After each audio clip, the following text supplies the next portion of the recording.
Bueno, mi nombre es Mariano Gaitán, soy abogado, trabajo en el equipo jurídico de abuelas desde el 2007 y trabajamos con las abuelas en la lucha, digamos, para buscar a los nietos que han sido secuestrados durante el terrorismo de Estado y devolverles su identidad que ha sido robada, y también darles a las abuelas que los buscan desde hace tantos años la posibilidad de reencontrarse con sus seres queridos. Me han pedido en esta entrevista que cuente qué es el derecho a la identidad y cómo se encausa la lucha de las abuelas. Desde un punto de vista más general, la identidad define a una persona. Básicamente la identidad de alguien es lo que le hace ser lo que es en sí misma y distinta de las demás.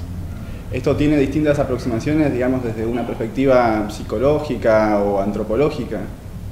Si hablamos específicamente desde el punto de vista jurídico, nosotros lo definimos como un derecho complejo que involucra distintos aspectos de la vida de una persona, que tienen que ver básicamente con el nombre, el derecho a tener un nombre que sea dado en el momento de nacer, y también incluye el derecho a ser criado por las personas, digamos, que lo han traído al mundo, por sus padres o por sus familiares en caso de que los padres no puedan hacerlo. Este derecho, que no existía, digamos, consagrado expresamente en las leyes en nuestro país y en la Constitución, ha sido desarrollado en buena medida gracias a la labor de abuelas que desde este trágico, digamos, y terrible episodio que sufrió la Argentina durante la dictadura de robo de chicos, justamente permite, digamos, todo un desarrollo a partir de esta lucha que se ha ido consagrando en instrumentos y en leyes que han dado una consagración expresa a estos derechos. En este sentido, la Convención de los Derechos del Niño, que en buena medida tuvo una intervención muy protagónica, digamos, de la Argentina, impulsada por las abuelas, en varios artículos consagra estos derechos y también la obligación del Estado de preservar y garantizar la identidad de las personas.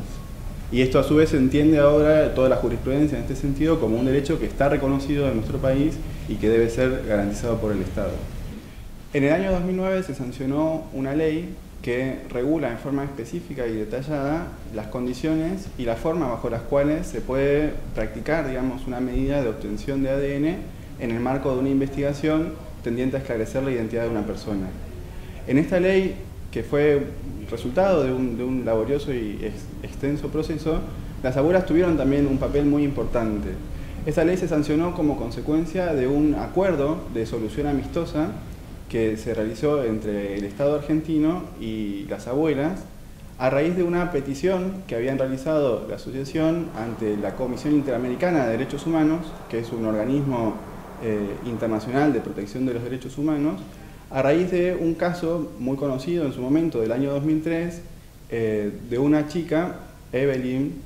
que había sido inscripta con el nombre de Vázquez Ferrá, que llegó a la Corte Suprema justamente porque ella se negaba a que se realizara una medida para obtener una muestra biológica, una muestra de sangre que permitiera esclarecer su identidad. En ese caso de 2003, la Corte, con la anterior oposición, dijo que no se podía realizar esta medida si la joven no prestaba su consentimiento. Pero ¿qué sucedió? De esta manera justamente se le impedía a las abuelas que buscaban y que tenían dudas fundadas de que esta joven podía ser su nieta, esclarecer el hecho y saber si era efectivamente esta persona que estaban buscando. Esto implicó que la causa se estancara durante unos cuantos años y recién en el año 2008 se pudiera esclarecer la identidad de esta joven y determinar que efectivamente había nacido en un centro de detención en la ESMA y que era hija de personas desaparecidas. Como consecuencia de este caso y como este criterio de la Corte Suprema implicaba en los hechos que las abuelas no podían seguir investigando, y esto a su vez significaba un incumplimiento serio de las obligaciones del Estado de esclarecer crímenes de lesa humanidad y graves violaciones a los derechos humanos, se llegó en el año 2009 a este acuerdo de solución amistosa, mediante el cual el gobierno, el Estado, se comprometía a sancionar una ley que regulara este procedimiento para permitir justamente la obtención de estas pruebas, armonizando de alguna manera y también contemplando los derechos de las personas que no desean ser sometidas a este tipo de procedimiento y también estableciendo las condiciones bajo las cuales se podía realizar. En este sentido, la ley establece que estas medidas solamente pueden realizarse cuando existen una necesidad concreta en una causa que ha sido, digamos, llevada adelante por un juez y que solamente se va a realizar la medida en tanto y en cuanto sea necesario para esclarecer la identidad de esta persona. Esto de alguna manera, digamos, lo que apunta es a darle garantías a las personas sobre cómo se van a realizar estos procedimientos, pero también y sobre todas las cosas a cumplir con este mandato, digamos, internacional que tiene el Estado argentino en este caso, pero todos los países, de cumplir con las investigaciones de lo que son, en definitiva, graves violaciones a los derechos humanos, como en este caso es una desaparición forzada de personas. Existe como una suerte de debate o una controversia en torno a si es legítimo o si es admisible que una persona adulta que no desea conocer su identidad en un determinado momento de su vida pueda ser, digamos, ordenada por un juez que tenga que practicarse una medida de prueba tendiente a este fin. En este sentido es importante aclarar varias cuestiones. En primer lugar, cuando existe un caso de apropiación de un bebé y de sustitución de su identidad, estamos hablando de un delito penal, que podría ser, por ejemplo, un homicidio o un delito contra la propiedad, que es cualquier tipo de delito, que implica que existe un interés estatal muy importante, muy fuerte, en el esclarecimiento de este hecho y en la aplicación de la ley, como en cualquier caso, en cualquier delito. La principal consecuencia práctica que tiene es que no depende de las personas que están involucradas en la investigación de este hecho, como puede ser en particular la víctima, no depende de su voluntad que el Estado investigue y esclarezca este hecho, justamente porque lo que existe detrás es una cuestión de orden público tendiente a la aplicación de la ley y a que exista justamente una justicia por estos delitos y no impunidad, digamos, por cualquier hecho. En este sentido, cuando se pone el acento exclusivamente en la voluntad de la persona, se olvida justamente que lo que se trata es de esclarecer un delito como en cualquier otro caso. Por otra parte, como yo mencionaba también recién, en este caso no se trata de cualquier delito, porque estos crímenes que constituyen una desaparición forzada de personas y fueron cometidos al amparo del terrorismo de Estado por agentes, en muchos casos, de las Fuerzas Armadas o agentes estatales, constituyen lo que se llama un crimen de lesa humanidad. Esto es, de los delitos más graves que existen en el mundo, digamos, en la costumbre internacional y en el derecho internacional, y esto implica que existen deberes especiales de los Estados de prevenir este tipo de hechos, porque afectan la dignidad humana, digamos, de un modo inigualable, que ningún otro caso lo puede equiparar, y también de prevenirlos, decía, y de esclarecer y sancionar a los responsables, porque justamente esto es un criterio muy establecido en toda la jurisprudencia internacional. Cuando existe impunidad frente a estos hechos, existen condiciones propicias para que puedan repetirse. Y en este sentido se señala que la persecución, el juzgamiento y el castigo de los responsables de crímenes de esta naturaleza constituye la principal garantía de no repetición de los mismos, y que es a su vez entendida como una forma de reparación para las víctimas que han sufrido este tipo de vulneración a sus derechos fundamentales. Por eso es importante a la hora de analizar este conflicto o esta controversia que yo planteaba en un primer momento, que no se trata de una cuestión privada que enfrenta a dos intereses o dos voluntades. Por un lado, el de la presunta víctima que se niega a una medida, y por otro lado, la presunta víctima abuela o pariente que reclama esclarecer este hecho. Sino que lo que existe en el fondo es un interés o un conflicto mucho más complejo que hay detrás justamente y que tiene que ver con la comisión de gravísimos delitos que el Estado tiene la obligación de esclarecer y eventualmente juzgar y sancionar a los responsables. Yo hablaba de la obligación que tiene el Estado de esclarecer graves violaciones a los derechos humanos y, en este caso, crímenes como el de apropiación de menores que constituyen desapariciones forzadas de personas. Una de las formas que tienen los Estados y que se tiene que concretar esta obligación es adoptar medidas en su ordenamiento interno, digamos, medidas legales y ejecutivas para cumplir con estas obligaciones. En el caso de la Argentina, y específicamente en relación a la práctica sistemática de robo de bebés, el Estado, a instancia de las abuelas de Plaza de Mayo, ha creado un instrumento muy novedoso, digamos, que es el Banco Nacional de Datos Genéticos. Esta experiencia, que es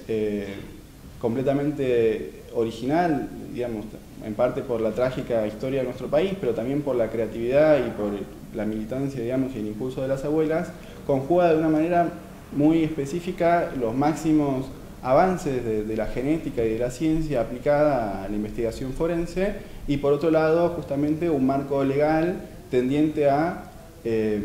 reparar lo que implica una grave violación a los derechos humanos, como es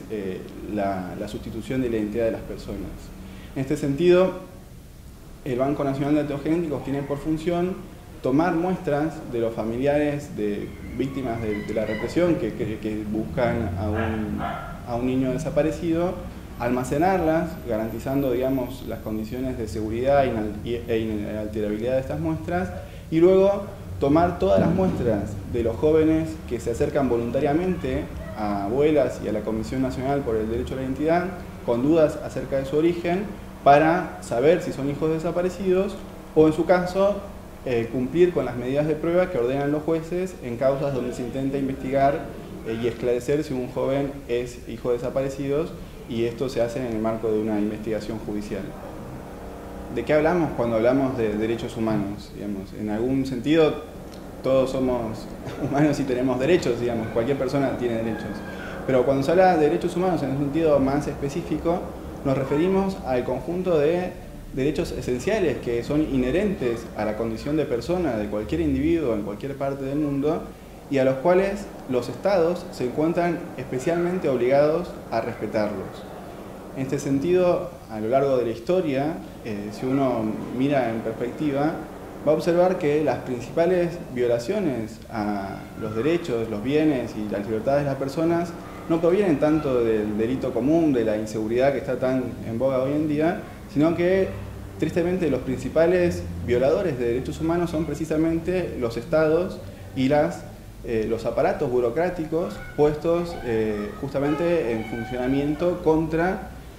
los fines que originalmente los crearon, que era justamente la protección de estas libertades.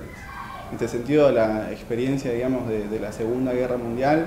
y de los campos de concentración marca un hito prácticamente fundacional en todo el proceso que se conoce como institucionalización o internacionalización de los derechos humanos, que es un proceso de plasmar en instrumentos, en cartas, pactos, justamente un conjunto de derechos que los estados se comprometen entre sí a respetar en cualquier circunstancia y en cualquier momento. En nuestro país, que obviamente ha suscrito la Carta de Naciones Unidas y las declaraciones que dan origen a este proceso, justamente tenemos nuestro propio momento, digamos, en nuestra historia, que es justamente la dictadura, el llamado proceso de reorganización nacional, que implicó básicamente un régimen de terrorismo de Estado en el cual se ponían todas las estructuras estatales, comenzando, digamos, desde las Fuerzas Armadas, pero también todo el aparato burocrático, y nosotros en Abuelas lo podemos ver